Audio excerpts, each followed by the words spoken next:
and gentlemen. It's time for the Early Bird Special.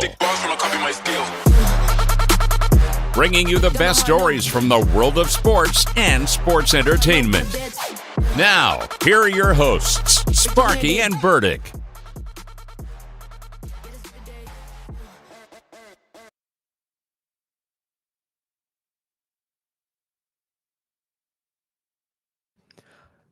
Well, good morning, Bakersfield, surrounding communities, and everybody watching online on YouTube and Twitch. This is the Early Bird Special on this Monday. I'm Chris Burdick. That is Sparky. Sparky, good morning. Good morning. Let them know what they're in for, my friend. We'll get into a busy baseball weekend. We'll run down some NFL updates, some breaking news this morning. We'll talk about the Giannis slap. We'll talk about the Luka injury. We'll talk about that beautiful face you see right behind me, Dawson, who's starting over here on our. Hold on, Dawson. Go towards the door. Hey, He's got to go towards the door. To see your face, Dawson. You can't see the Dawson face yet. There it is. There he is. There he is. Good youngin' over here at Current Radio. Some new blood in the building. And we'll also recap the UFC fights of the weekend. I know Burdick watched Triple Mania. I did. We'll recap our SmackDown. And if we have some time, I've got to get into this Dynasty League. Our draft started Saturday. Did you actually get to make your first overall Well, pick? we'll get into that and much more. Trust me. It's the Dynasty. If I had the soap opera music, I would have it. I'm just like, don't get me wrong. The idea of a Dynasty League makes a lot of sense, and I like it. But can we shorten the time for your picks? Why are we taking 8 hours? You got Fantasy Frank in this league. You got Earthman in this league. Oh God! So we're taking the whole 8 hours. They'll do that just for fun. So I'm sure Frank probably set his alarm for 15 minutes before it's done. I had to mute the chat room because it was just a crazy weekend. No. But I'm sure y'all had a great weekend as well. Text in, call in anytime at 661-842-2000. We've got some early bird shirts on the line if you'd like to win some of these new fresh shirts. Red, blue, or purple. Yes. Now, I can't promise you a color. I'm sorry. That's up to the promotions department. But there are red, blue, and purple shirts. Yes. And we'll get into that and much more. Let's get into some baseball to kick off the week. Absolutely. I mean, there was a good amount of great baseball played over the weekend. We saw a lot from the Brew Crew. We saw a lot from the Dodgers. Not very much with the Mariners. No, unfortunately not, especially in the Little League Showcase last night, which was a lot of fun to watch as well. Yeah, if you're a baseball until the bat fan. was thrown. Yeah, well, that's different too. We'll get to that as well. I thought that was funny because I do believe if a pitcher is able to throw a ball at a batter, shouldn't the batter be able to do something back? Exactly. I mean, we're not okay with charging the mound, but I'm like, you're not going to be okay with him throwing something at him. Was he supposed to get the ball and go throw it again, or like stop it from being thrown to him? I don't know exactly what you expect a batter to do in that type of situation. And that was high inside. I mean, that was a scary pitch. I know you're in the minors. I get it. He's not exactly a full professional, but you're still in AAA, bud. You should be able to control your pitches a little bit better. Maybe you don't put him in a nationally televised game. Yeah, well, that too. I mean, again, that was different, though. I mean, it's one of those situations where you don't want to see that out of your minor leaguers.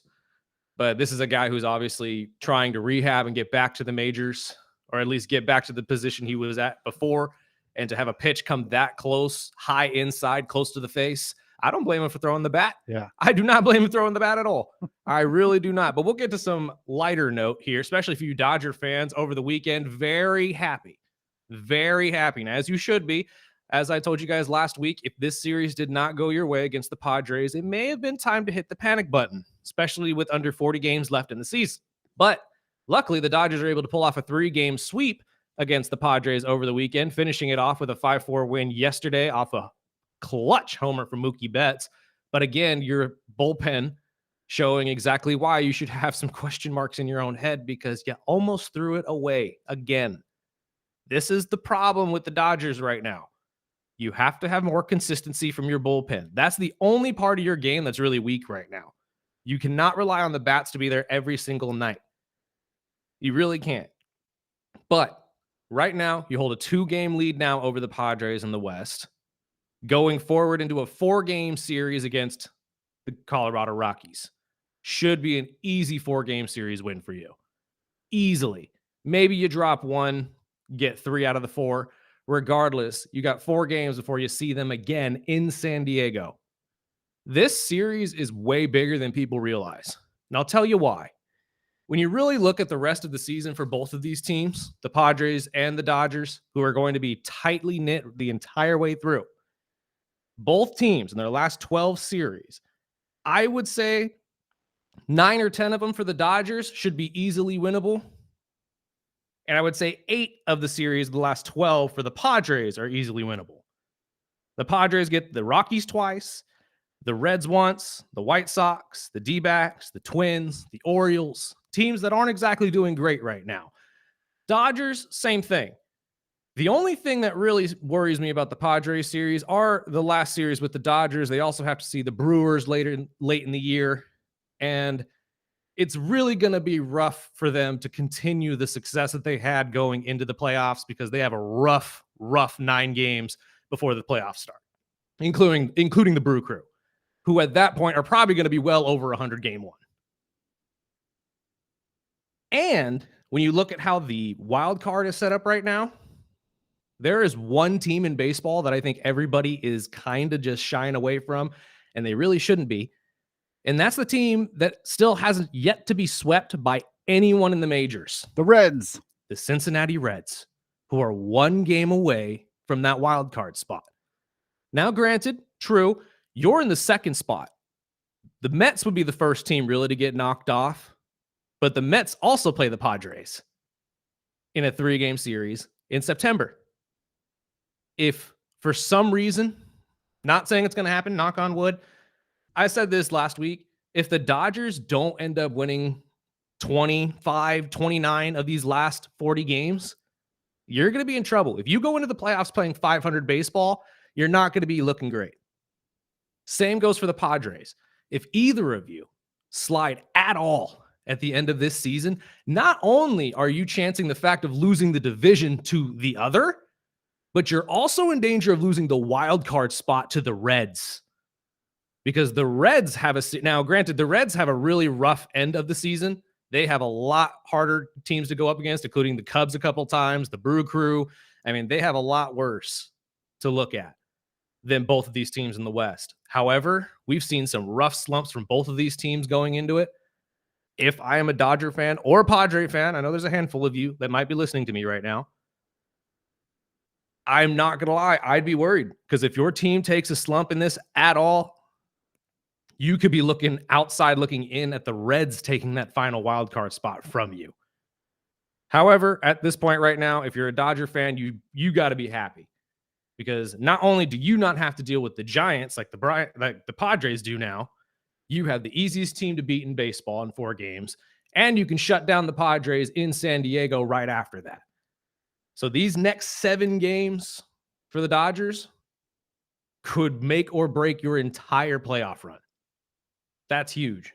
And then after that, we could talk about it. Like I said, if you guys could pull out 25, 29 games and the end of end this last leg of the season playing 66 to 75% winning baseball, you could be right back in it to the top as the top team to win the World Series this year. I genuinely believe that. You also have to rely on the relief pitching, though, which is a lot to ask for since you haven't gotten jack diddly from most of them, even the ones you've traded for. So I think right now, though, looking pretty good at both of these squads. I would have to assume that the Dodgers would take the 2nd series as well. They're now 8-2 against the Padres on the year. So I think at this point, the Dodgers might be looking at walking away with the West and not having to worry about it. And I'm sure a lot of Dodger fans listening to my voice right now would love to see the Padres fall apart at the end of this season and the Cincinnati Reds jump up into that last wild card spot, overseeding them. Let's talk about the Reds real quick, though, before we get to our break, because they continue their their season-long record of not being swept in a series, while also breaking the Brew Crew's 15-game win streak, which is the longest in their franchise's history, in a tough extra innings game. This entire series was rough when you really look at it. There was 2 extra inning games, because Saturday they could have won as well.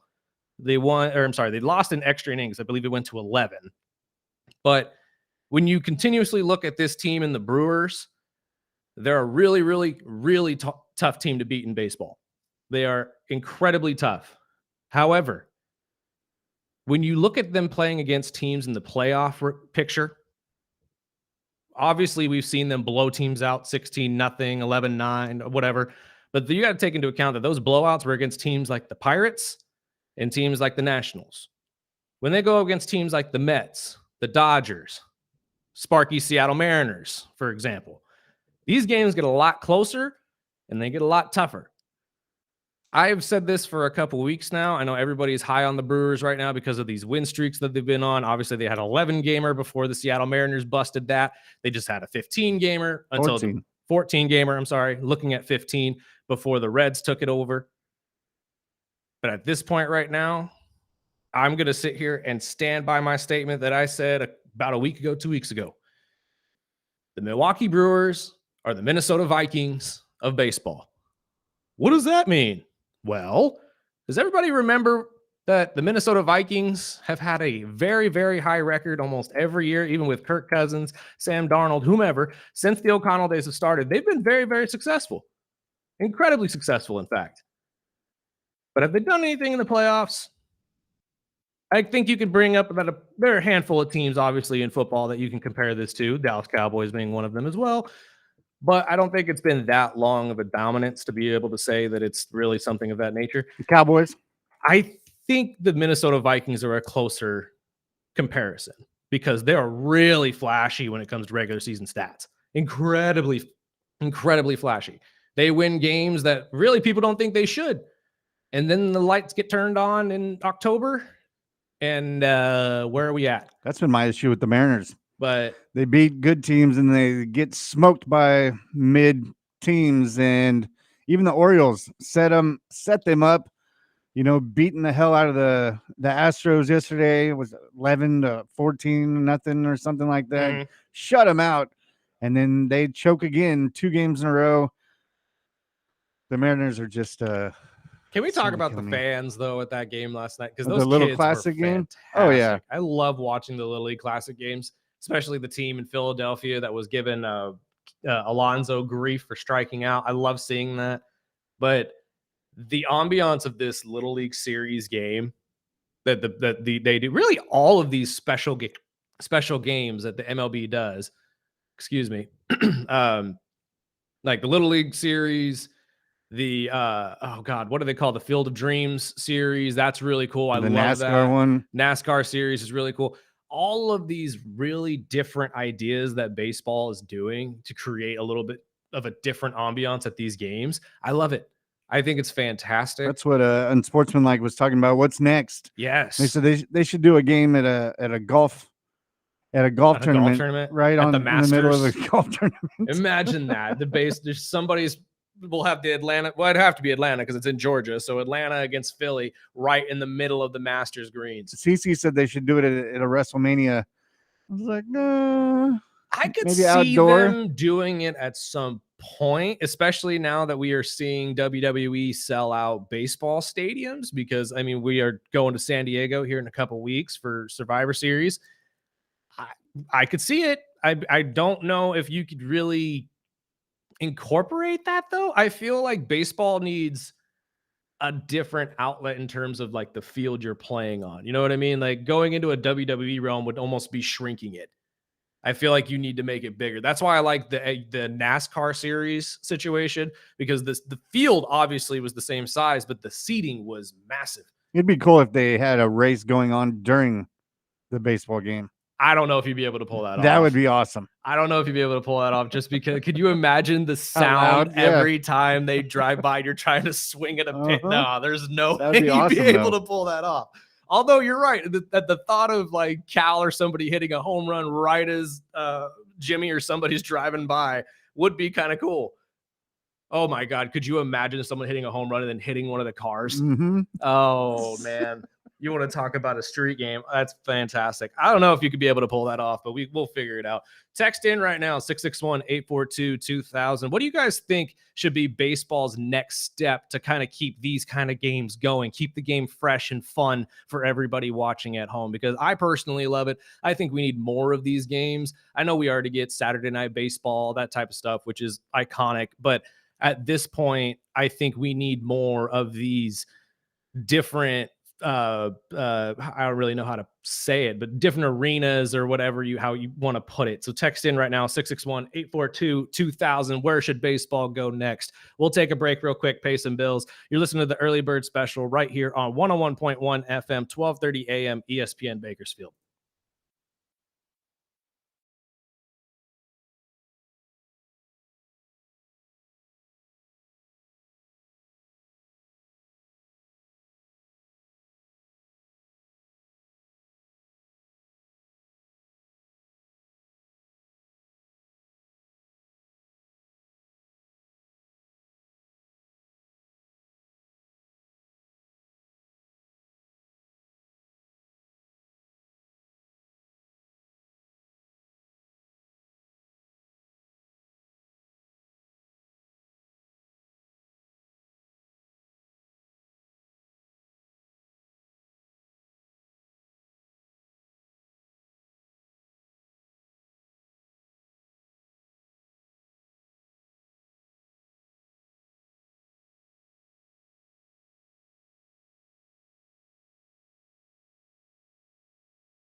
Welcome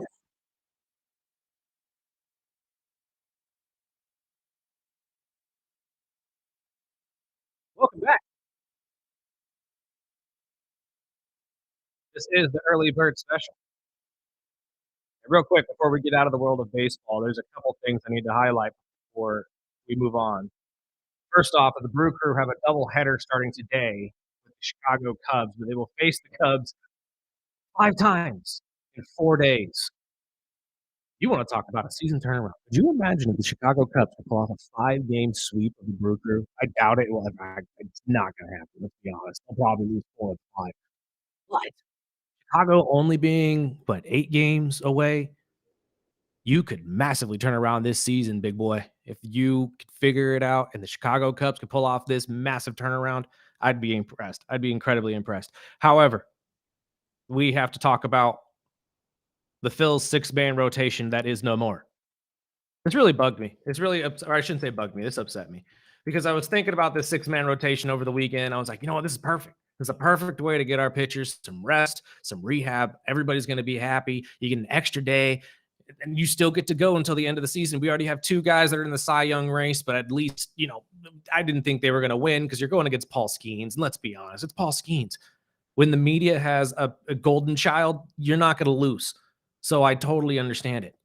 But unfortunately for the Philadelphia Phillies, they lost their ace over the weekend as Zach Wheeler will be shelved on the 15-day IL with a return date that is unknown for blood clots found in his right arm, his throwing arm.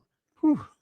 So peeling back the layers here a little bit, our very own Sparky is dealing with a similar situation, not in his arm, but in his foot, which is worse, I would say.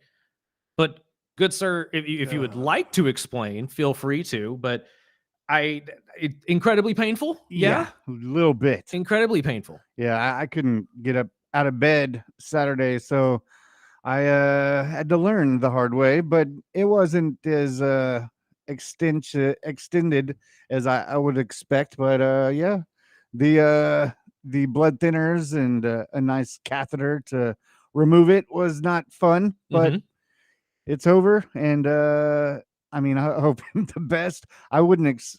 I mean, the difference between a foot and an arm would probably be different, but I mean, an athlete that uses his arm, especially his throwing arm, exactly. So, I mean, it's got to be a painful situation. And I'm glad you brought up the catheter and stuff like that, because that is one of the ways of treatment that I was going to get to in a second. For all of you who are wondering how this happened, what could have possibly caused this, there are multiple things that could have that can cause blood clots to come up. Direct trauma. I mean, post-surgery immobilization is one that they brought up. Like if you're in had a surgery, say on your shoulder, and it hasn't moved in months, blood clotting can happen. There are certain disorders, although unlikely with him because he's an athlete. Most of the disorders have to do with diabetes or something that is not taking care of yourself. Most likely what happened here is something they call, and I'm going to butcher this, I am not a doctor, so don't judge me, thoracic outlet syndrome. TOS is what I'm understanding, which is essentially when the rib creates compression over the blood vessels and nerves as they exit the neck region under the clavicle. Somewhere in the chest region, there's compression while he's pitching. Over time, this could cause blood clots in the shoulder, I suppose. I understand there are multiple treatments that can go down, including the ones that Sparky has already brought up, the blood thinners, there's catheter treatments, and then there's also a procedure that I guess is a rib restriction to prevent it further that he might be getting as well. But for the Philadelphia Phillies, this is awful because you're losing your best pitcher. Yes, best pitcher right before the playoffs with a timetable of a return that is unknown.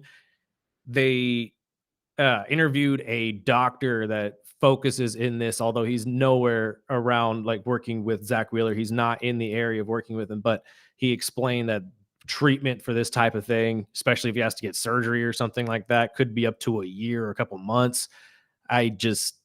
This sucks for Philadelphia, especially when you just get Aaron Nola back and you would thinking maybe we have a good chance with these starting pitchers because they're the number 1 pitching rotation in terms of innings pitched this year.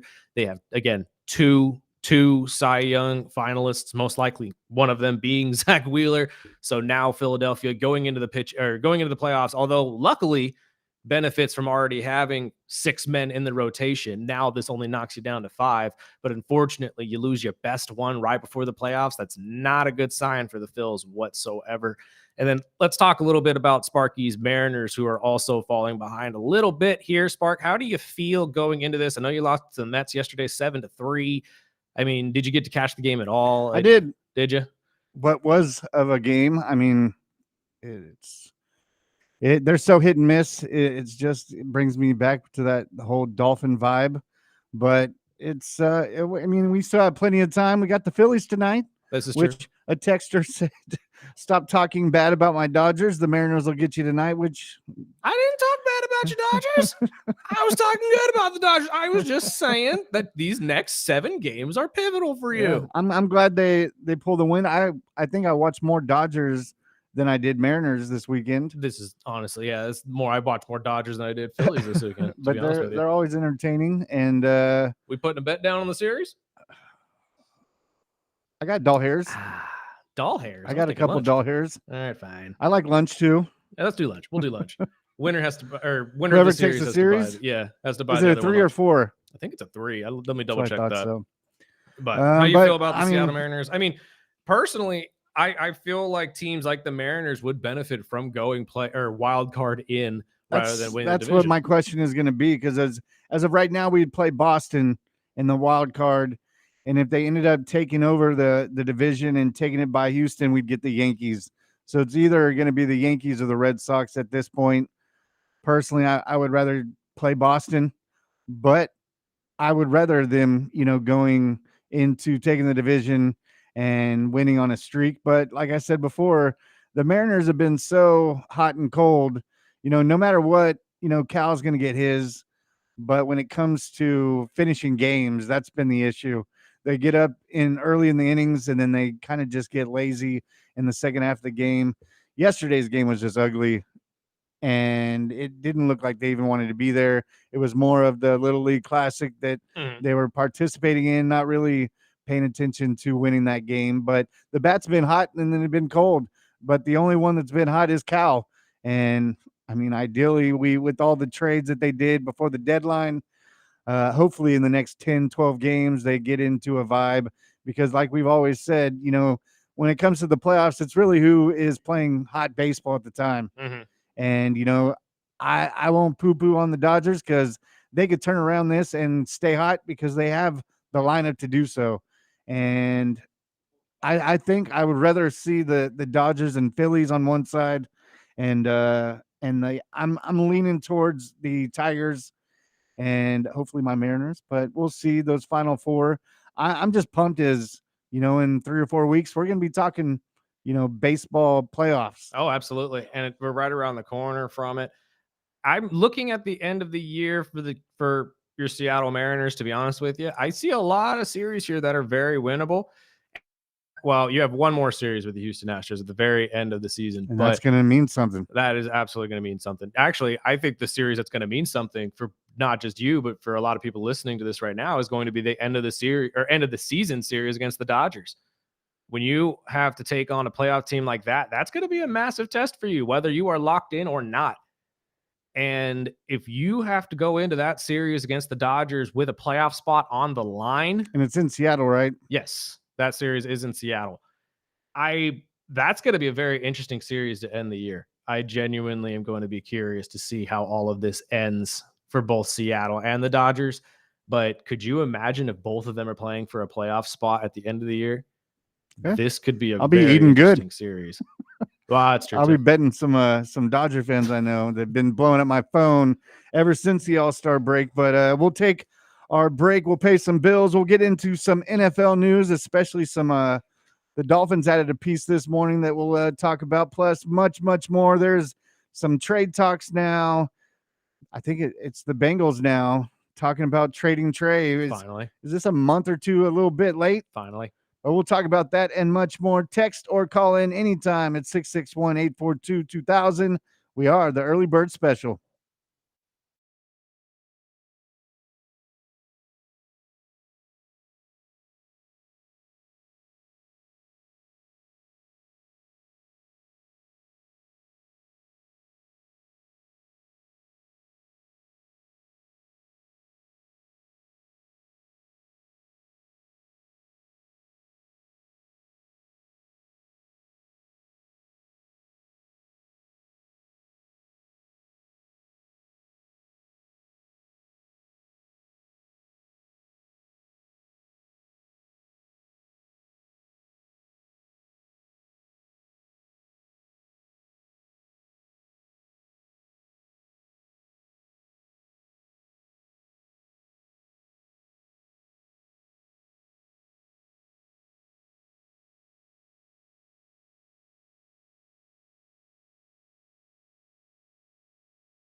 Welcome back. This is the Early Bird Special right here on ESPN Bakersfield. Join us in the second half of the show as well after the 8 o'clock hour. We're going to talk a whole bunch of different stuff. UFC 319 was over the weekend. Triple Mania was over the weekend. We have a lot of news in the world of college football as well as we're getting ever closer to potentially having red zone college football. Although Fox might be throwing a little bit of a monkey wrench on that one on us, and I'm not happy about it, but I honestly thought it was to be expected. You can't exactly let go and let them benefit from all of this television revenue. I mean, when are they going to jump into this, Ryan? We got to get a cut of this as well. But let's talk about the NFL football preseason. We have one more game in preseason week 2 is tonight, the Bengals and the Commanders. And unfortunately, we have some bad news out of the Bengals camp again. It seems like they're finally taking calls for Trey Hendrickson for this trade, which means, at least to me, contracts probably not coming. They're not going to give him the money he wants, or they can't agree to some sort of mutual fund or mutual number.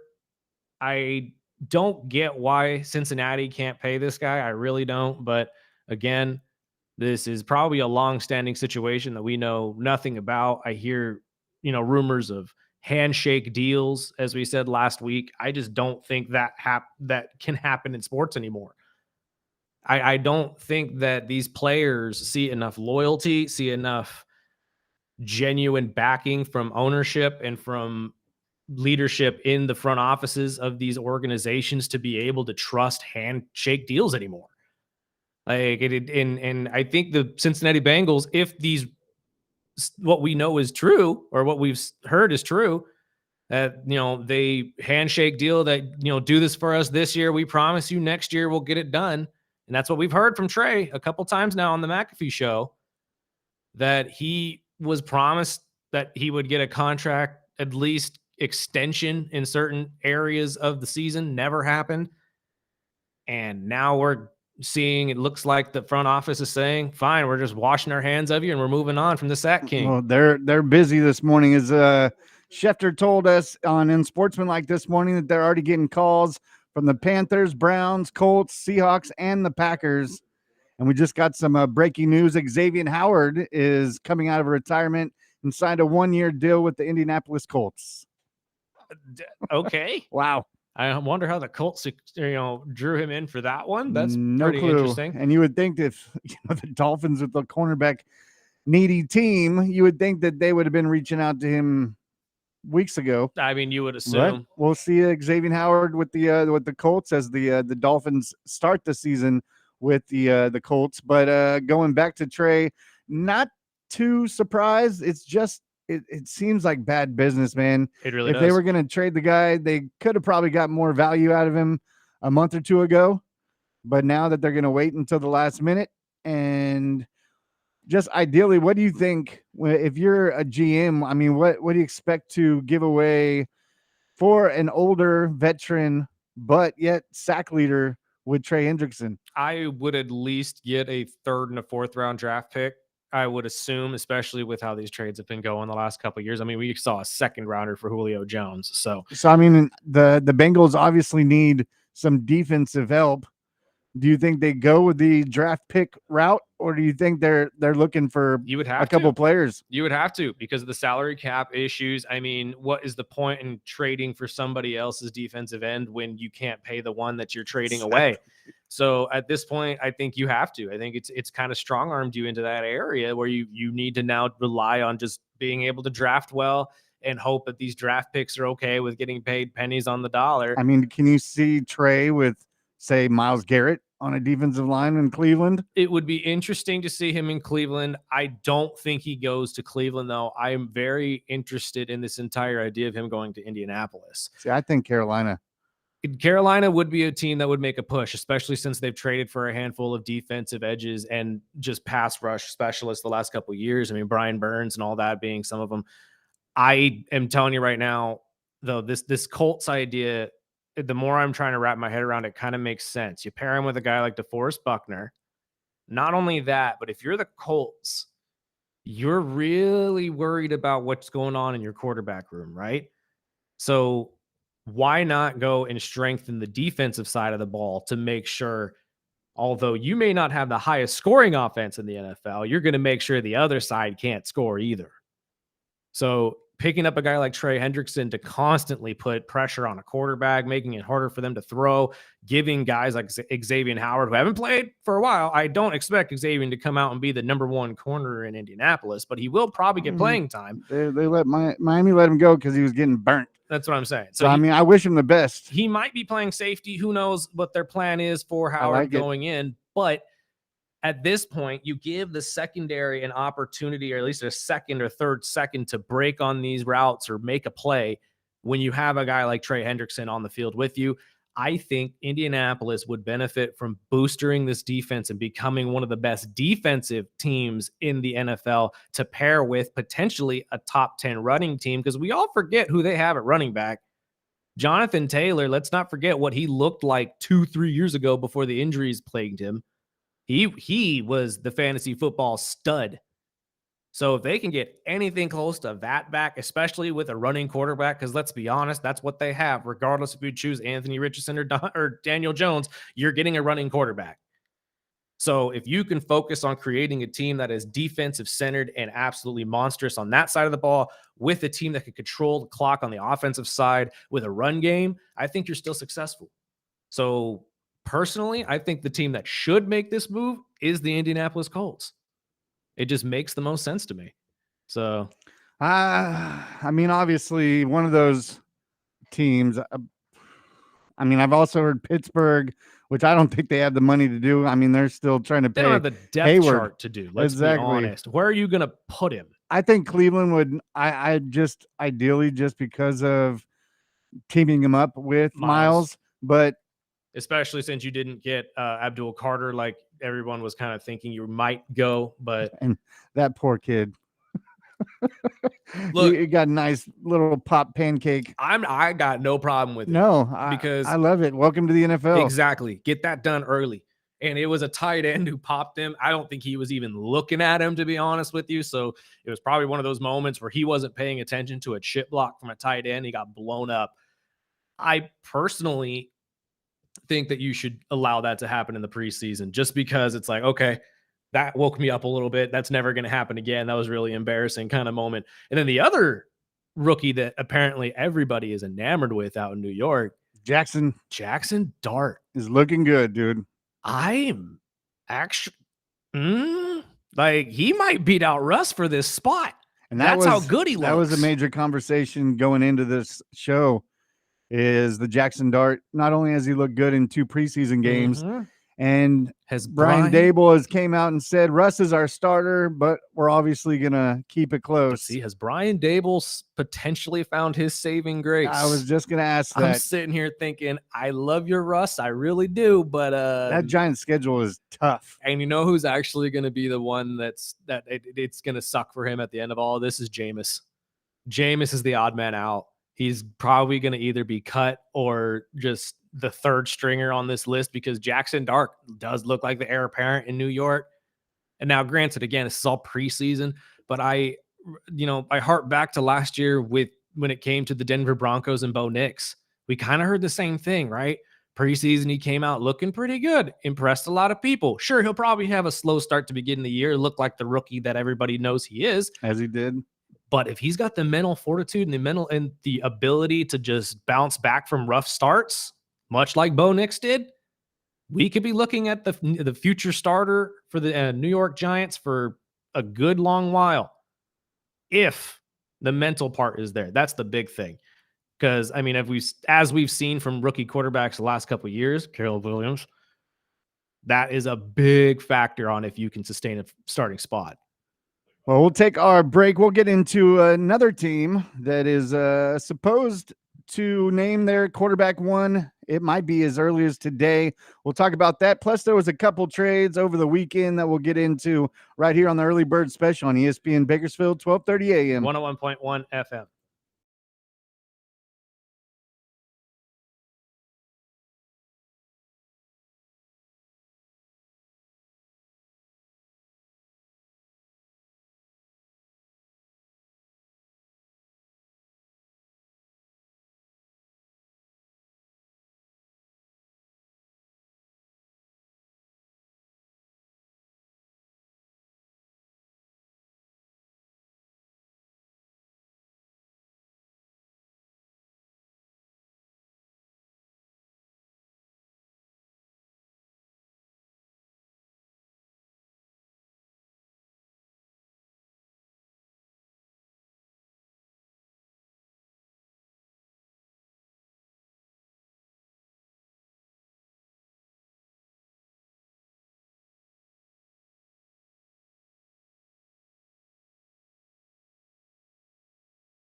Welcome back.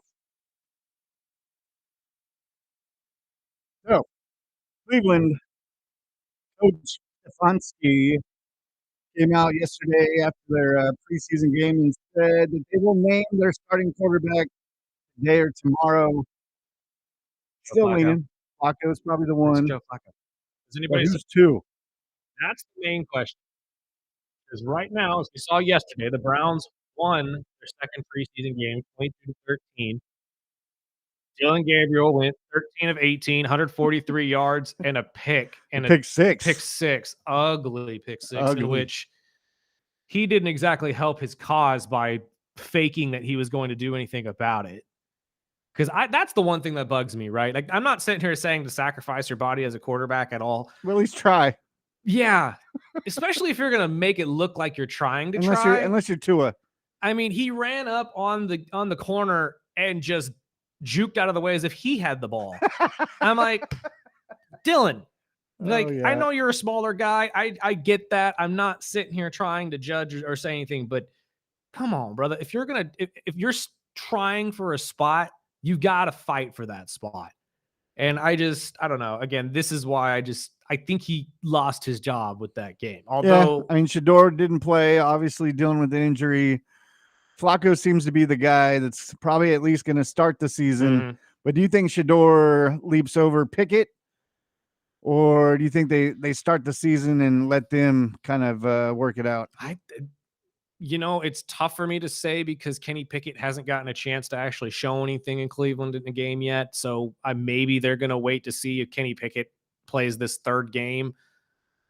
And probably play for a job. Yeah, maybe, because I don't think Dylan Gabriel really showed any reason not to keep him. I mean, 13 of 18, 143 yards is still pretty dang good for a rookie, even with the pick. It's hard for me to say that Cleveland moves on from either of these rookie quarterbacks just because of the potential of both of them, right? And the likelihood of going with a 4 quarterback room in the NFL. I know Schefter's brought it up before in the past. I have heard nothing of that being the case, but it's entirely possible that Cleveland is just that team to finally bust through and be a 4 quarterback room NFL team. I don't see why you would do that. No.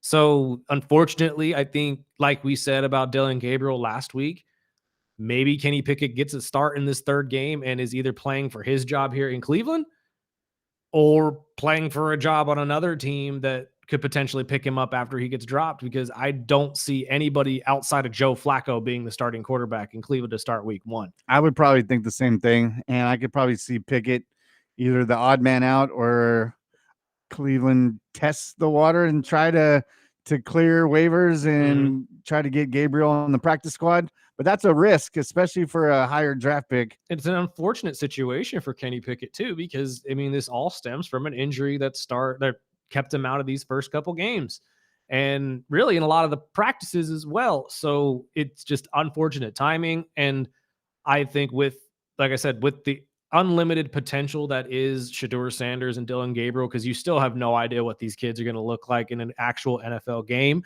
It's going to be a different situation when you actually put them in a regular season game. But I think you've already seen what you're going to get out of Kenny Pickett if you threw him in that kind of a situation.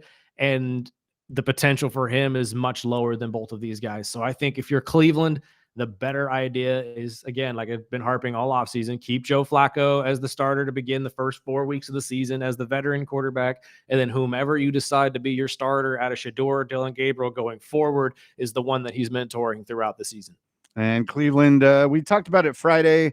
They brought in Isaiah Bond, wide receiver, undrafted, and they officially made the signing this morning, a 3-year, $3 million deal, as well as the Dolphins brought in veteran edge Matthew Judon to good on you guys for getting Judon. I'm telling you right now, Atlanta's just got this entire curse around them that they will never have a pass rusher that's actually of relevance ever again. However, I saw a very funny meme over the weekend that I have to highlight.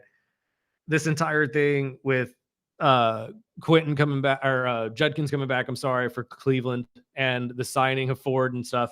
Did you see the meme over the weekend of the longest yard scene of Michael Irvin walking down all the basketball players? Oh man, it was great. It was it was essentially making fun of this exact situation of quote unquote convicts or people who have been charged coming and playing for the Cleveland Browns. I'm sorry. It was very funny. I had to make that joke just because or I had to highlight that joke just because it made me chuckle over the weekend. And Dolphins running back Devon A-Chain is currently out with the lower body soft tissue injury.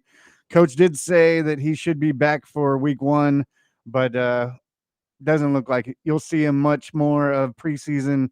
I know Ollie Gordon, rookie running back, has looked good in preseason. And Chargers rookie receiver Quentin Johnston out with a concussion. That one was ugly.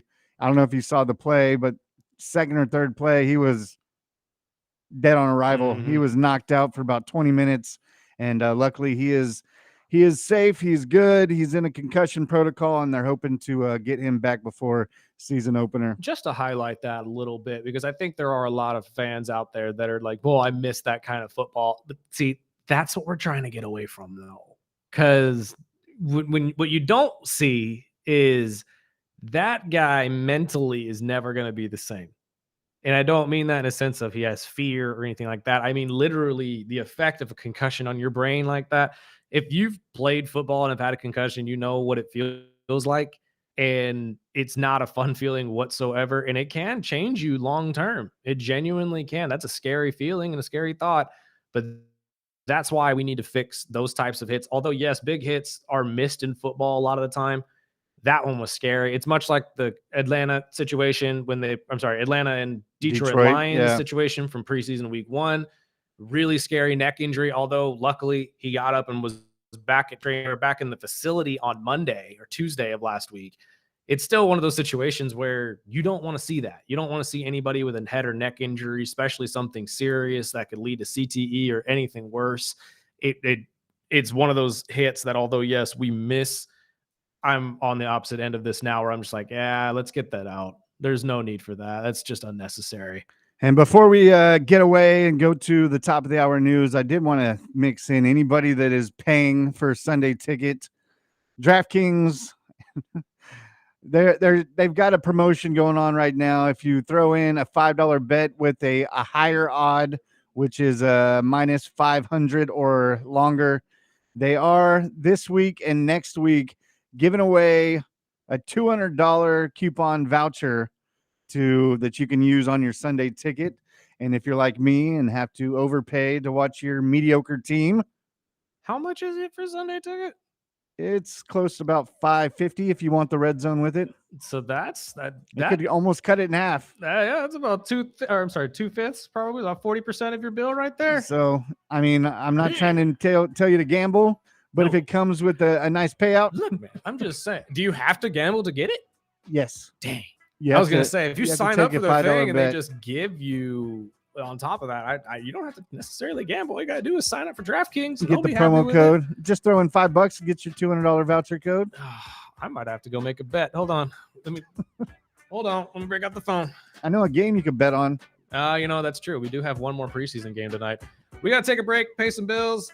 On the other side, there was plenty more to talk about from over the weekend. Some college football news, UFC news, AAA news. We are the Early Bird Special right here on ESPN Bakersfield, 101.1 FM, 1230 a.m.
Welcome back. Early Bird Special Hour 2 right here on ESPN Bakersfield. Before we go any further, quick shout out and happy birthday to my best friend Austin Charles, longtime listener of the show and one of the only Pittsburgh Steelers fans I can actually tolerate. Most of you are actually pretty good, but some of you can be a little insufferable. Not going to go to the level of Cowboy fan, but some of you got a level of Delulu I can't hang with. Much like Dodger fans. The Bengals reportedly turned down a trade for Trey Hendrickson that headlined by a second-round draft pick. Really? Did they say from who? Nope. Probably one of the lower second-round draft picks, I would assume then. It says the Bengals are looking for a young defensive player and a 2026 first-round pick. Yeah, you're not going to get that. I'm sure you do want that. You're not going to get that. I'm sorry. I get it. Like, this is the sack king, the guy who's led the NFL in sacks the last 2 years. That's your fault for not signing him. Exactly. And at this point, you're waiting way too long. This is not like I'm waiting for teams to really realize that the longer you wait with these things, the less teams are actually going to reach out to you because all they're waiting on is for you to drop him now.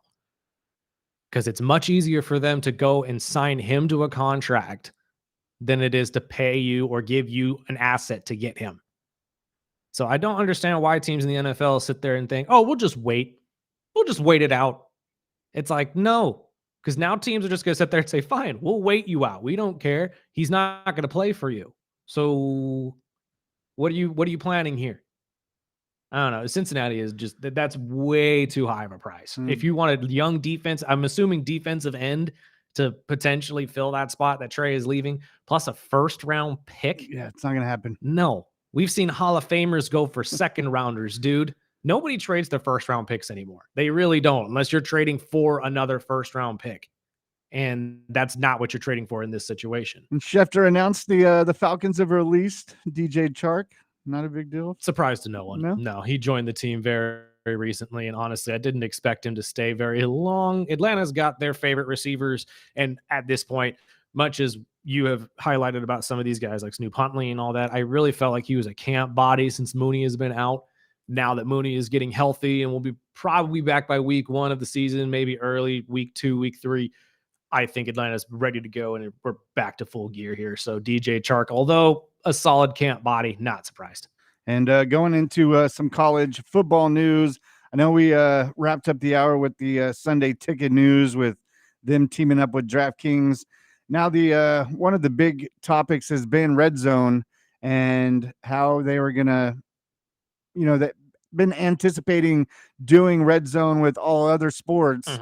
Well, a little snag this over this weekend. The Red Zone wanting to bring in college football with that. Well, Fox is like, no, unless you want to pay us heavily, they won't be able to play any games that are on Fox, which includes a ton of Big 12 matchups this year and Big 10 matchups this year. So they're trying to work a way around that. And Fox says, unless you're going to pay us, it'll be a blackout. So here's the thing. I think they're going to continue and still do it. And here's why. Neither of those conferences are the big ticket conference. Everybody really just wants Red Zone SEC. Like, don't get me wrong, being a USC fan, obviously you would want to see USC in this picture as well. But the vast majority of people that are going to be paying for this are wanting to watch SEC games. Yep, and that leaves ESPN with pretty much access only to SEC, mostly ACC, and select Big 12 games. Dang. Unless they work out a deal with the Fox, NBC, and CBS. Which, honestly, they'll probably do anyway. ESPN's got the money with Daddy Disney right over their shoulder. I'm pretty sure they'll figure something out if they want this enough. But I'm going to tell you right now, ESPN launches Red Zone SEC football, and the rest of the world sees how successful and popular that is going to be. This is a whole different conversation. Fox is now saying, hey, how can we partner to get in on this? Much like they did with, I don't know, the Marvel Cinematic Universe. They've done it in the past, guys. It's still the same company. Right? You can slap Fox Sports on the label, or you could slap Fox Entertainment. Doesn't matter. It seems more Fox is just trying to get a payday. Exactly. You better pay us. Everybody else. They just want a piece of the pie. Before the mouse buys you all. Exactly. And they will, trust me, the mouse will be buying all of it at some point, whenever the heck they have the dollar sign to do so. But at this point right now, I'm telling you, ESPN comes out with, football or college football red zone. That's what they'll call it. Or they'll just call it SEC red zone. And you get nothing but SEC, and they see how popular that is. Bet how quickly Fox Sports folds and says, we want in on this. We want a Big 10. We want a Big 12. We want an ACC. We want other, whatever. They're going to fold. Everybody just wants a piece of the pie. It's going to happen. College football is one of the most lucrative things in America. And you'd be stupid not to jump in on that. You really would. So it really doesn't matter. They could sit there and try to thwart it all they want, but it is inevitable. It's coming. Now, the one that's really going to be popular, though, as well, is college basketball. If you can somehow figure out how to do Red Zone March Madness, could you imagine? No, you would never have to switch your TV again. You'd have every March Madness game right there in front of your face. And everybody would love it. I don't know a single college basketball fan that would say no to that. I really don't. Text in right now, 661-842-2000. Call me a liar. Do you want to see this? Do you not want to see it? If you think I'm full of it, feel free. Text in right now and tell me. We'll read it on the air. You guys can ridicule me all you want, but I'm willing to bet that the vast majority of the people that are listening to my voice right now would love to have Red Zone SEC football and Red Zone March Madness. That's walking money, baby. It genuinely is. Another injury over the weekend. Alabama's top returning running back, Jam Miller, is expected to miss close to a month, including the season opener against Florida State. Luckily, it's not a full season injury, but hopefully he misses more than and we're an opener game. But we're sitting here talking about SEC football. I mean, Alabama has yet to really recover from losing Nick Saban and losing the momentum they had with him as their coach. I mean, this doesn't help you at all. I know Coach DeBoer does not want this, but you have to find a way to bounce back. Obviously, like you said, it's not a long-term injury, so there's some positives there. But a month without your starting running back, Alabama might be taking a little bit of a step back because of that. And you don't want to start 2-2 this season and really have a step back like you did last year. Because when they were left out of the college football playoff picture, that was a shell shock for a lot of people down there in Crimson Tide country.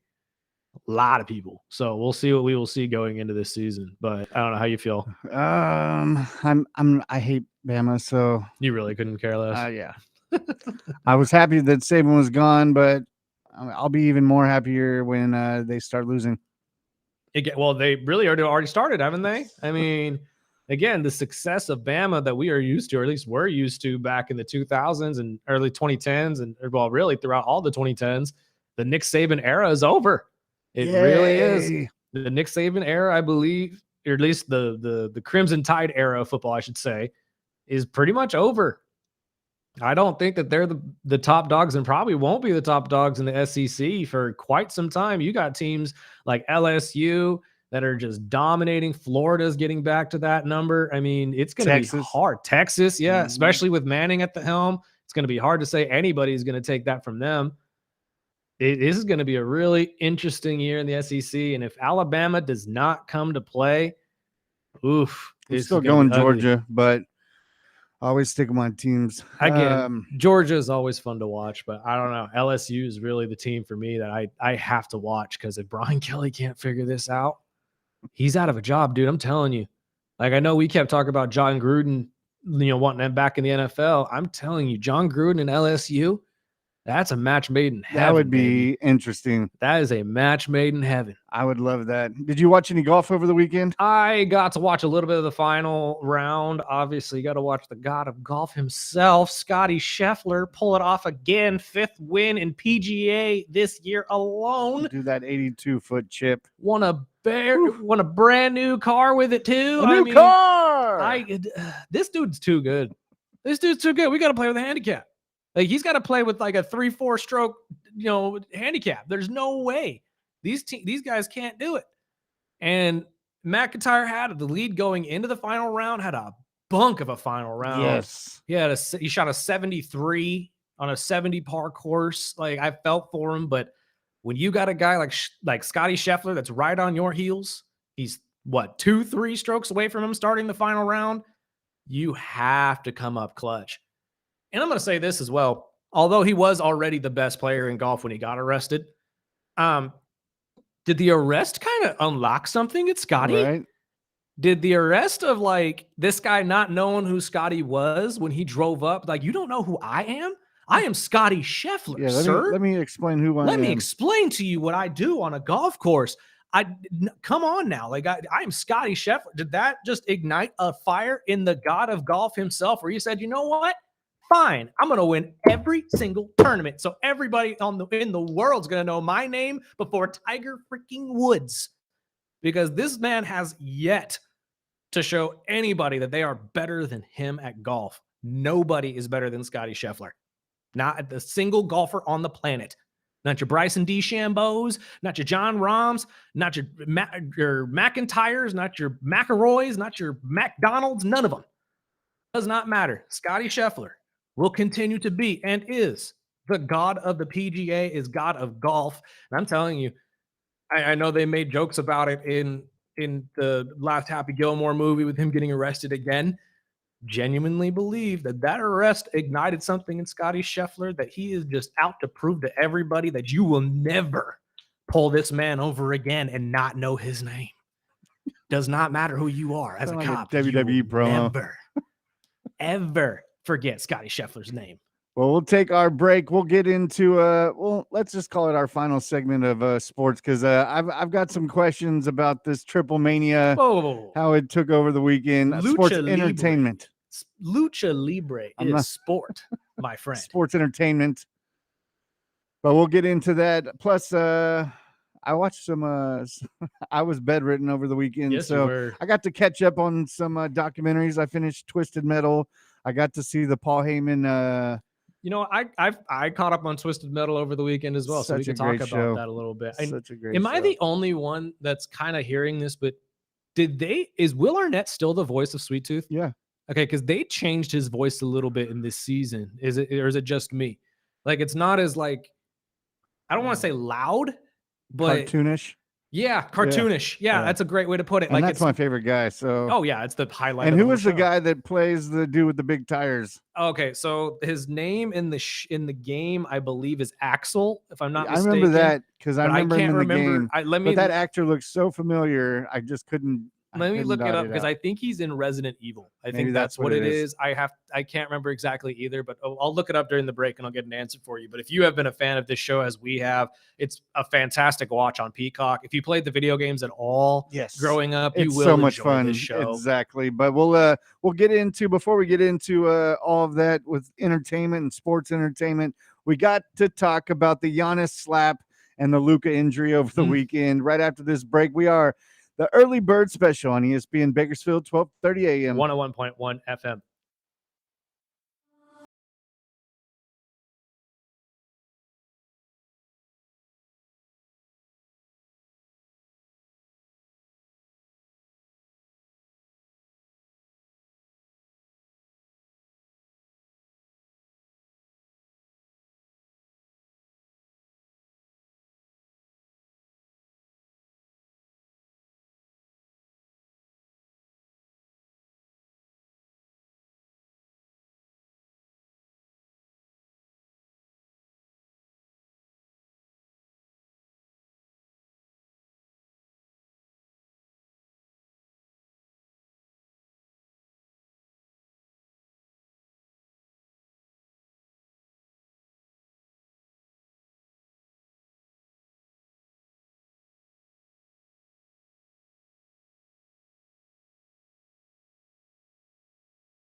Welcome back.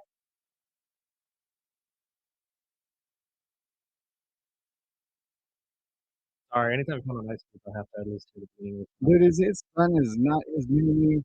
Dude, no, he's a clone. Like, if full disclosure, you can go to my Facebook, my Instagram, whatever, look at a picture of me and my dad. I am my dad's clone. Genuinely. You look at me and my father side by side, we could be twins. He's just a much older version of me. It's the exact same thing with O'Shea Jr. And I loved listening to him host the show, or Rich Eisen show last week. I thought he did a fantastic Oh, yeah. job. And bringing his dad on was hilarious. With Marshawn and Jacob Yes, Fatu. he did a fantastic job, and he does a fantastic job with JT on their wrestling podcast as well, which is connected to the Eisen show, which is also now a part of ESPN. They are also part of this, and I believe are the first wrestling podcast to actually be on ESPN programming, which is a huge deal, to be honest with you. And him being O'Shea Jackson Jr. probably that It helps a little bit. But I mean, again, not to take anything away from them, they're fantastic. They're one of the best wrestling podcasts out there. But he really is. Like, you look at the two of them, my God, like, is there any genetics from Kim at all? At all? Because I'm gonna say no. I think it all came from dad, every bit of it. And he might be a better actor than his dad. Which isn't tough to do.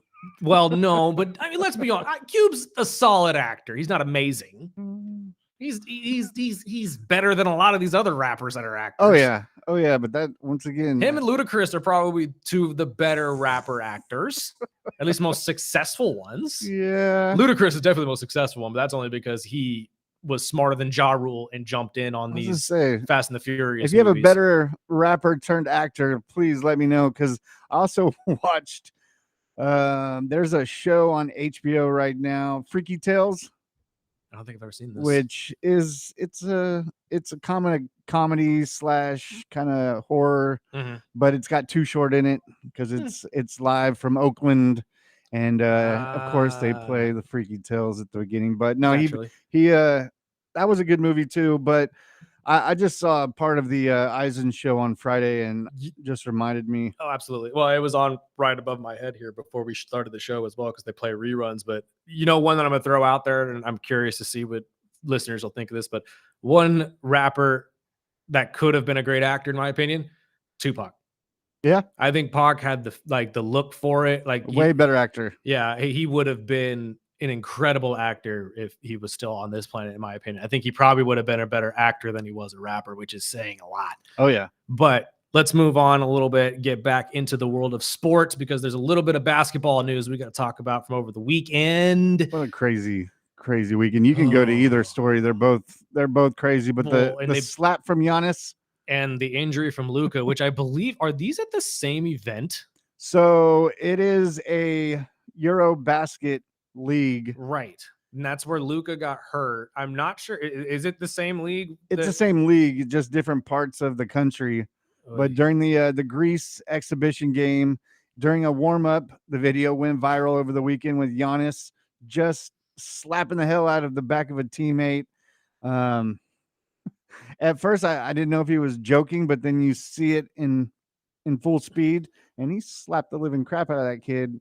And they obviously didn't get into what it was about, but it seems like Giannis is more of a coach / player. He didn't play at all during the exhibition game, which is probably a good thing, because Luka did play in his exhibition game, and it was a freak play where a player was pushed and ran into the side of Luka's leg, and it looked like it could have been a serious injury. Well, luckily he got away with nothing really crazy with the extension of the injury. He was back at practice this morning. That looked gnarly though. I'm watching the video again right now just to kind of get a grasp of it, and especially in a exhibition game. So my question is, I mean, especially with we've talked about it since the beginning of the show, right? With these, Euro players, being the face of the NBA in the future. There's obviously no way to get these players to not play in these Euro leagues. But do the NBA or these teams that have, Euro League stars like, Luka just got paid last week. Mhm. I mean, there's got to be something that the Lakers or even the Bucks have got to do to make sure that, their talent isn't getting hurt in a Euro League exhibition game. Oh, 100%. And I mean, there are ways you can go about it, right? I mean, the NFL does it with their players. You put in clauses in their contract that says you can't go jet skiing, you can't go rock climbing, you can't do this, you can't do that, can't go play football with your friends on the weekend. Like, you know what I mean? Like, you can't do anything that would put yourself in danger of being injured. I think basketball still has those clauses as well. Which honestly, if this turned, obviously it's not. He's fine and he's back at practice, which is a good thing. But you're right. Looking at the video, that could have been way worse. Being hit from the side like that, especially lower, like if he had fallen in any other way, he could have broken anything in his leg, messed up his knee, something of that nature. You could be talking contract disputes because this is outside of the NBA. And can Luka essentially lose his contract with the Lakers because of something like this? We don't know. We don't know the logistics of the contract itself. I think there is going to be some sort of statement by the league that says, hey, we need to stop allowing them to play in these exhibition games for this specific reason. And you think that'll piss off these Euro players? Probably. Because I mean, that's the big part of. Well, I don't know if it'll anger them, but it'll definitely get under their skin in terms of you're trying to limit their freedoms, obviously. But I still just think named it in the NBA's right, they could sit there and say, hey, you can't play. You could still do what Giannis did and coach and be a part of it. Like, no one's saying you can't go be an ambassador. Basketball needs that. Basketball needs you to go around the world and show face and say, hey, I play for the Lakers in America. That's what they need. Same with Giannis. I am the star of the NBA and I am here in Greece helping my community. That's what they want. That's internally. But when it comes down to situations like Luka potentially messing up his knee and in a situation that could have benched him for the entire season in the worst case scenario, you got to at least protect your assets, right? So I think at the end of this, or at least the longevity of this, is we're going to find that the NBA looks at it and says, look, no one's saying you can't participate as a coach or as an ambassador, but you cannot play in these games anymore unless it's greenlit by the NBA. Because again, this is an exhibition game with players that have nothing to do with the NBA. And although, yes, you're still playing basketball, the game you love in your native country, if we had something worse than what it already was and Luka was hurt for the entire year, you cannot tell me Laker fans would not be up in arms right now that their star player was out in Slovenia playing basketball with his buddies and tore up his knee and probably will never play the same again. I mean, we've seen it in Olympic games. Yep. But that was actually Paul George lost a whole season because of that gnarly injury he had. And really, that was a big chapter taken out of his career. Yes, at the prime of his career with Indiana. And honestly, it was right off. They had that entire great push, that playoff season right before. And can we honestly say that Paul George has ever came back and played the same again? No, not at all. He's never looked the same. Not necessarily that he can't play in the NBA. He's still a bona fide starter and honestly one of the better starters at his position. Yeah.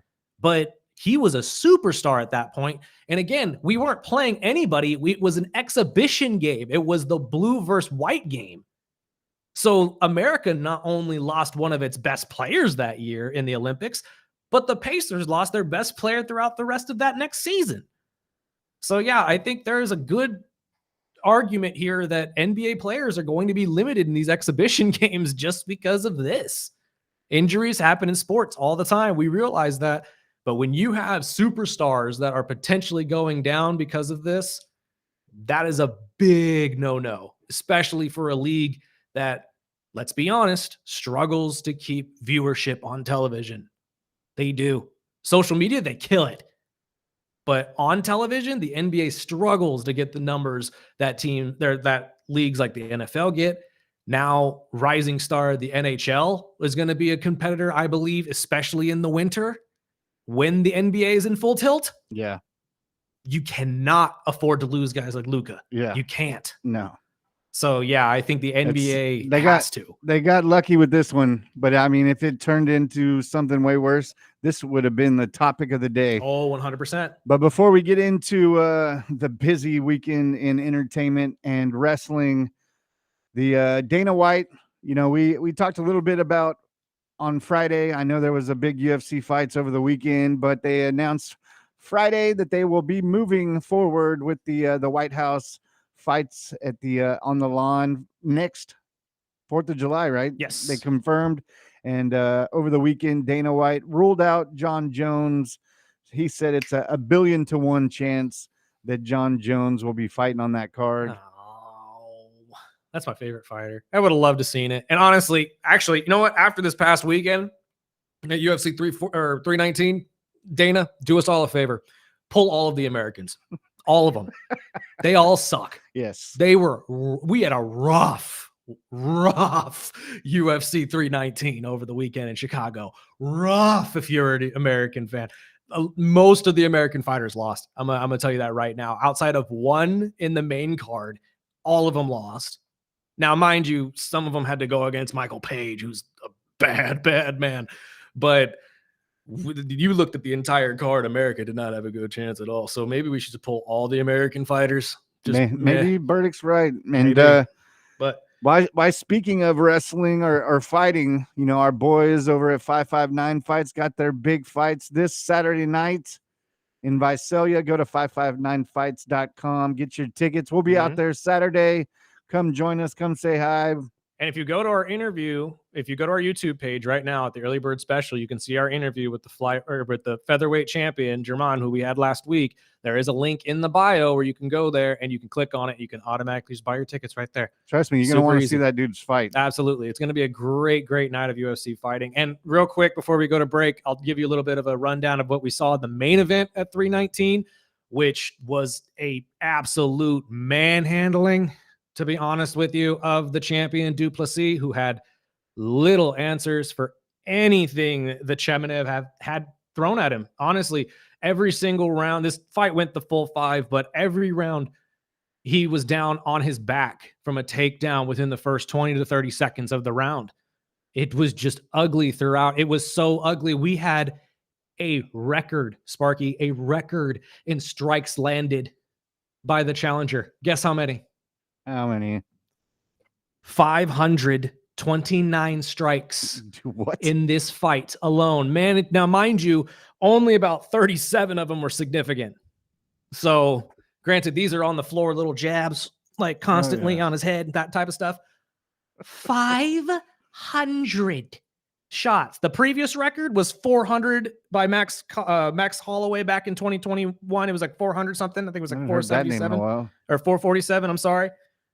But 500 strikes. This was the most one-sided fight I've ever seen from a challenger. And honestly, he put everybody in the in the middleweight division on notice. Every single person. This man is undefeated. He's going to stay that way. I don't care if it's Nasruddin coming next. I don't care if it's Chow coming next. I don't care if it's Whitaker coming next. I don't think this dude's losing the belt at all. It's going to be one of those situations where he dominates it, much like we've seen from a lot of these divisions in the last couple of years. We've had one guy come in and just run it. And I think the middleweight division just found their next dominant force because, wow, did it look like it was just Du Plessis looked like he didn't belong.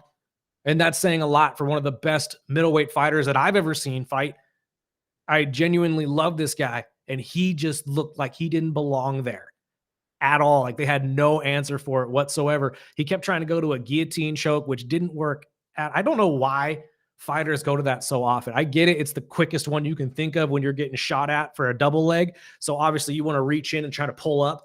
Totally understand that. But can we kind of understand that the guillotine hasn't really helped anybody win a fight in a while? I don't know. I don't personally get it. They obviously have their plans coming into a lot of these fights, but this plan for Dricus Du Plessis did not work whatsoever. He got manhandled. And to be honest with you, I think it's going to be a while before he sniffs that belt again, or at least a second shot at this guy, because that was embarrassing. It genuinely was for a champion. I would not be surprised at all if he's already in the gym right now trying to figure out how to sprawl out of a Had to figure this one out. yeah, how to sprawl and stop a double leg, because that's all that was happening in 20 seconds. Shot at the legs, he's on his back. It's like, wow, I Well, could not believe it. We'll take our break. We'll have Burdick recap this Triple Mania. I didn't get to catch any of it, but Oh, I so saw much the fun. highlights of So much the fun. big guy and the midget, and I saw the We what got did you say, Demon the Finn. Muppet? We Yeah. got the baby, or sorry, yeah, the puppet Demon Finn. And honestly, puppets, I'm gonna point this out when we talk God. about this. Puppets are coming back. Puppets are coming back in wrestling, dude. Not only in the WWE, but now we're having them in AEW more now too. I'm telling you, puppet wrestling, it's gonna be a I thing. don't know if that's a good thing, but we'll get into that and much more right after the break at 661-842-2000. Get your text in before the end of the show right here on the Early Bird Special.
And see if who's going to play the good version or not, clean version. The only version I can. This is the early bird special right here on ESPN Bakersfield, 101.1 FM, 12:30 a.m. Go follow us on YouTube as well at the early bird special. You'll see every single episode. They're live every day, 7 to 9. So if you want to watch us in video, you can as well. Plus, there's going to be little broken up videos and stuff from past segments of the show if you want to catch those as well. I know not everybody can sit around and watch a whole 2-hour show. So I try to break up at least the interviews and some of our more fun and interesting segments and put them up on the webpage as well, just for anybody who wants to watch something a little bit shorter, like 15-30 minute videos rather than a whole 2 hours. Totally understand. So over the weekend, Triple Mania, for those of you who did not get to watch this. So I have no idea what that is. Sparky and many of you who are listening are like, what in the did Burdick get into this weekend? Well, Triple Mania, or Triple A, for those of you who don't know, is the Lucha Libre affiliate now to the WWE. Lucha Libre being down in Mexico, literal Lucha Libre. I mean, full masks, everything. This is traditional wrestling. This is all in the motherland. And honestly, it's fantastic to watch. This is where your Mystery Iguana, for those of you who have been following wrestling on the internet, that's where he usually presides, along with a lot of these really cool ones. The Psycho Clown is one that's jumping in. He won the tag titles against the Clowns of the WWE over the weekend. Nice. And Legado del Fantasma, or I can't remember what the cousins are actually called. Regardless, basically Triple Mania is their version of WrestleMania. It was live from Mexico City over the weekend. If you missed it, you can go back and watch it on the YouTube channel, the WWE YouTube channel. It'll be right there under their live broadcasts. It should be a whole 2-3 hour show for you. Corey Graves and JBL were the main two commentators, along with Conan, who's a long time wrestling legend. For those of you who watch WCW and stuff like that, he is huge in that area. He was one of the best friends to Rey Mysterio. He actually had a moment during this as well where they inducted him into the AAA Hall of Fame. So that was really cool to see as well. Rey Mysterio did the induction ceremony and all of that. We heard from him a little bit as well. Speak to the fans and stuff who, it's a mixed bag when you talk about Conan. Some people love him, some people don't. He's very good at that. And honestly, I think he's a really good commentator at the same time.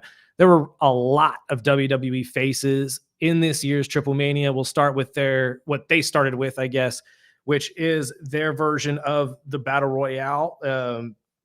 I am going to butcher this as well, I'm telling you right now, because again, terrible at this type of thing. But the Copa Bardal, I believe is how it's pronounced. I'm probably butchering that. 14, 15-man battle royale where you go over the top rope like the WWE rules and you're eliminated, or you get pinned or submitted within the ring and you get eliminated as well. This was really fun because not only did you get to see a lot of the longtime talent that AAA has, including people like La Parca, who, if you're a wrestling fan down in Mexico, you know who La Parca is. He's been a character for a long time, and it's someone that's been passed down through generations. He was one of the mainstays of it this year. Pentagon Jr. was in it. A lot of these really big names and stuff like that put on a great show, but it also, for the WWE fans, brought us Omos back, brought us Otis back, who was back from injury. That was cool to see. You got to see the Alpha Academy represented in this as well. And Joaquin Wilde also was part of this. I think every single one of them really showed out and did something different. I think it brought something interesting to the match itself. You also got to see a face-off between a 4-foot difference of Omos and Microman, who is a little person wrestler who is 3'3", looking at a man who is 7'3". I'm pretty sure that's probably the largest size discrepancy inside of a wrestling ring ever, which was pretty entertaining. Omos ends up winning that at the end of it all. It was just a lot of fun to watch, like I said, and seeing Omos win, essentially, which would be his first ever singles title in a WWE ring, quote unquote, technically, because AAA now being part of WWE still kind of counts. That was a lot of fun. You got to see the Judgment Day part of this as well. They had a three-person mixed tag match against Mystery Iguana, Lola Vice, and a third wrestler whose name escapes me. It was Nino Hamburger. or hamburguesa, I think, or something like that. Hamburger. It was hamburger. It genuinely was hamburger. It's his entire shtick, which he was fantastic as well. That showed a puppet fight between Demon Puppet Finn and the Mystery Iguana puppet. And I thought that was fantastic. Again, the gimmicks that you get from this is what makes you want to watch it. Okay. It's very lighthearted, very traditional with a lot of flashy moves, a lot of high flying stuff that's going to keep you entertained, but there's humor in it, right? The emotional or the emotions on their faces, the just selling of the bits. I mean, there was a point where Finn took the puppet of him, bit down on the iguana, and pretended like he was eating the iguana for a minute. Like it's a whole thing. Everybody had a great time in it. And honestly, the main event, which was their big send-off, which was the 4-way with the 3 WWE wrestlers against their top guy, Vikingo, that was fantastic. We got AJ Styles jumping into that as well. And honestly, this could lead to WWE mixing in more than just their wrestlers into this. We could see things like the Intercontinental Championship be put up in AAA. We could see AJ Styles versus Dominic Mysterio on a AAA platform and represented in this as well. Just as much as you could see Vikingo, Mr. Iguana, a lot of these other guys, as we've seen a couple times already, brought into WWE programming. Maybe we see Psycho Clown and his clown associate tag team partner, whose name is escapes me at the moment, show up on a WWE television show and take on a tag team title holder. Maybe the Wyatt Six for fun or something of that nature. You know what I mean? Like, there are ways that the WWE is now going to plan to incorporate AAA into their programming and vice versa that I think is going to be pretty interesting. Now, where you can watch this stuff on television escapes me. You're probably going to have to look it up online, to be honest with you. I have yet to actually pin down a place to actually watch it consistently. Yeah, I know Hulu didn't have it. No, Hulu does not have it. Like I said, Triple Mania, the only place you're going to be able to find it, at least in English for sure, is on the WWE YouTube channel. And I highly recommend, if you're a fan of wrestling or just an old school fan of wrestling and Lucha Libre, go watch it. It's a lot of fun. It genuinely was. There were multiple points where in this pay-per-view where I was laughing hysterically, talking to myself. Like, I should have did a reaction video. I genuinely should have, because it would have been a lot of fun. But it just escaped me. I just wanted to sit down and enjoy it because this was my first Triple Mania. I've never actually watched Triple Mania before. This is their 33rd. Whew. So again, this is their version of WrestleMania. It happens in Mexico City on a beautiful platform. And honestly, it genuinely does reignite your love for wrestling if you're a fan of it, because there's nothing in this that you aren't going to enjoy. It is all the stuff that you really love. Heels are heels, faces are faces, but everybody's enjoying working together. And it all just was entertainment. It was pure entertainment all weekend. I highly recommend everyone go check this out. It genuinely speaks for itself. But I do think, for you wrestling fans and you WWE fans, I think we're going to start getting some cross promotion in terms of, we might get a Dominic Mysterio v AJ Styles match on AAA platforms. I think putting up the Intercontinental belt in a intercontinental way, take it to Mexico, take it to Europe, take it to other spots where it can be put up on, against valuable talent, much like we used to have back in the days of territories with this world championship. That wasn't always stuck to one place. Yeah, they travel with it. Exactly. That guy would go to every single wrestling promotion and put it up against people. Why not have the same thing with the WWE? Let's bring that back. I think that'd be a great way to incorporate this new culture, a new company, into the WWE programming. So I think that is kind of the plan. We'll see what comes out of this going forward, especially based on viewership. But if you're a fan of Lucha Libre, if you're a fan of just wrestling in general, highly recommend you go watch Triple Mania on the YouTube channel at some point during this week or the weekend when you have a chance, especially if you don't have anything to watch for a couple hours. You're going to enjoy this. I promise you. It was a lot of fun. Also, we are most likely going to see tonight, I would assume, the forming of an El Grande Americano faction. Oh boy. All three of them seen working together at Triple Mania over the weekend. We're going to get a whole faction of El Grande Americanos, which means There's probably going to be a female one at some point. There's going to be a female El Grande at some point. How much you want to bet? We can skip that last break because that was one of the questions I was going to ask you. One is going back to SmackDown on Friday. Did I see maybe a stirring of maybe the MFT and the Wyatt Six? Oh, we saw a stirring of the Wyatt Six with everybody. If you were paying attention to all of those promos, No, every single one of them had I a only Wyatt saw the Six MFT member. one. Which one did I miss? The MFT one, when Tala noticed a sound behind him, ends up being Eric Rowan walking up from the back. When Tiffany Stratton is approached by Kiara James talking about how she needs someone to watch her back. If you look in the background, really, Nikki Cross stands up in the background, is peering over her shoulder. Who she's peering at, whether it be Tiffany or Julia's associate, I do not know. We will see. I need to see Nikki in a ring again. Yes, it has been far too long, and it's way honestly, too long. It's kind of like the Scarlett situation in a way. Where is she a manager or is she a wrestler? Because they are both fantastic wrestlers. And personally, I think that we need to put her back in that kind of a notice. Because personally, I think the Eric Rowan thing is more of showing that at some point, the MFTs are most likely going to win those titles and you'll have a feud between them.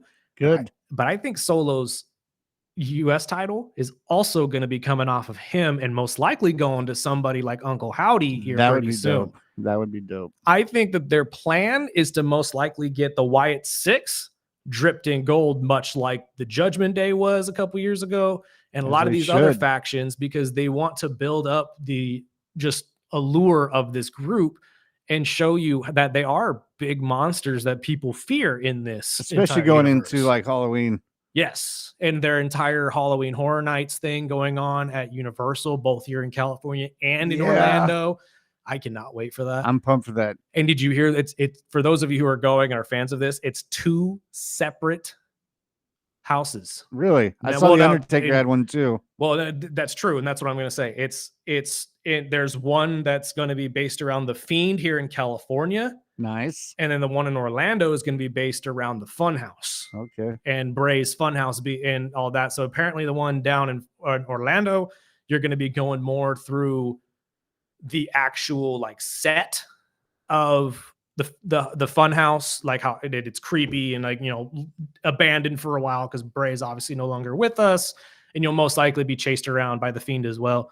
Here in California, it's supposed to be something based solely on the Fiend. I don't know how they're incorporating Undertaker and Kane into this, because I did hear that as well, that we're going to get some nods to those two and their story in all of this.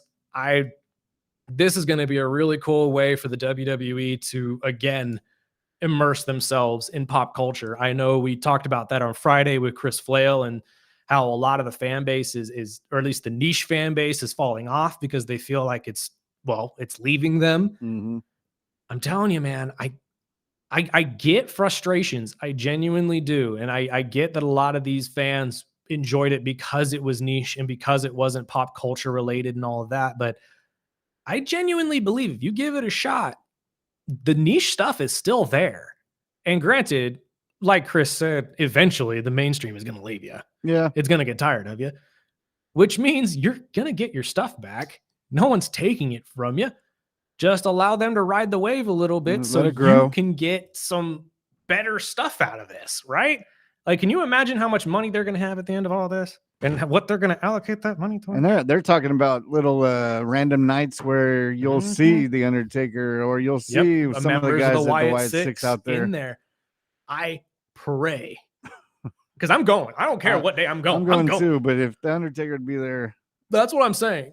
If we go on a day, and I don't even care who it is, if I'm walking through that and I see anybody that looks even remotely like Dexter Loomis, I'm looking at him saying, I need a picture with you.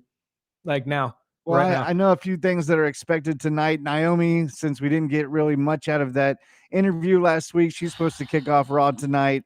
And supposedly, I still think that there's a valid chance that there's a pregnancy. Well, that's what the rumors are saying, that she might be medically forced to withdraw her title tonight. Seth Rollins, the reigning champ, is also supposed to be in attendance, and There's some rumors that Braun could be facing Oos tonight. Again? Yep. Becky is supposed to be in a match with Natalya tonight.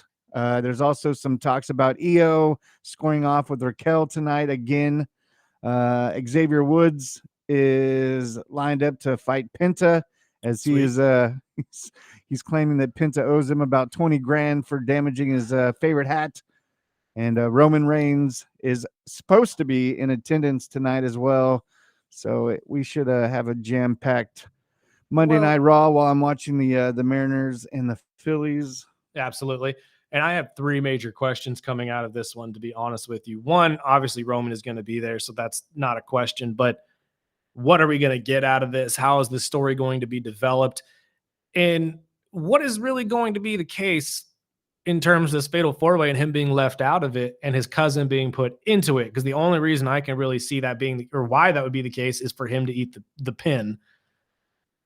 Outside of that, 2, with this Naomi situation, if we end up seeing again a fake medical thing where she sits there and says, yeah, I'm pregnant, I have to give up the belt, unfortunately, she puts it up, and now we get a triple threat between Io and Rhea and Stephanie, most likely, at Clash of Paris, and she comes back at Clash of Paris and somehow wins her belt back and said, I lied.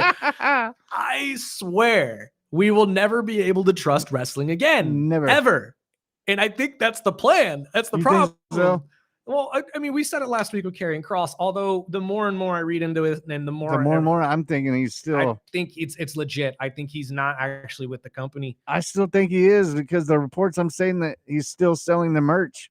I'm sure, but is the company selling the merch? Yeah.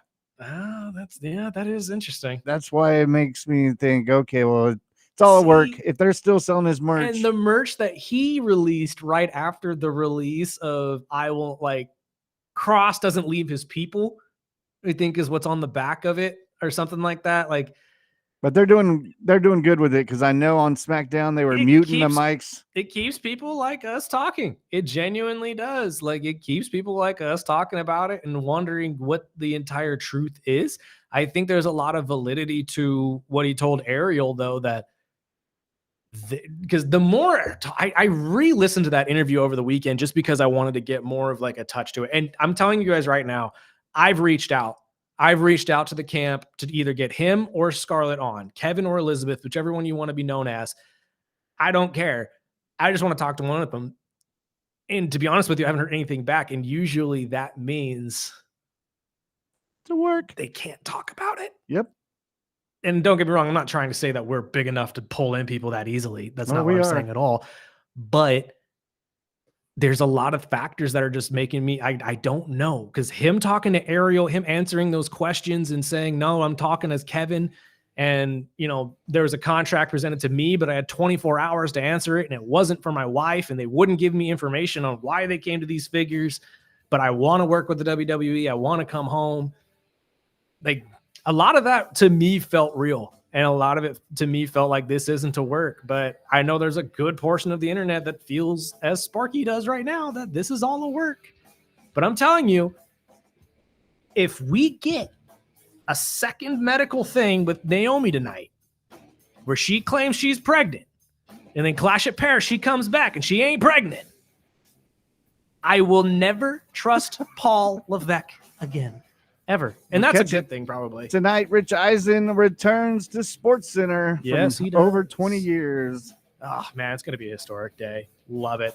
Join us back here tomorrow, 7 to 9 a.m. As always, go check us out on social media as well. We got to get out of the way for the great Rich Eisen. We're out.